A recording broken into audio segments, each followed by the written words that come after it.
Just to show you what I'm doing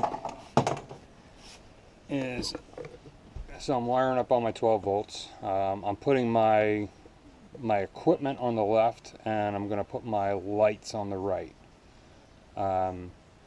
Just personal preference. When I ran the wire, I marked all of them with tape. So as I'm undoing them, I drew a diagram of the fuse box here, and I'm just labeling them. So when I'm done, I can appropriately label the cover of the 12 volt box.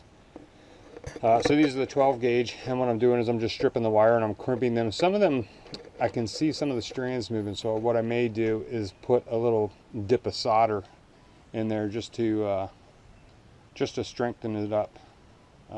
So we'll take a look at that.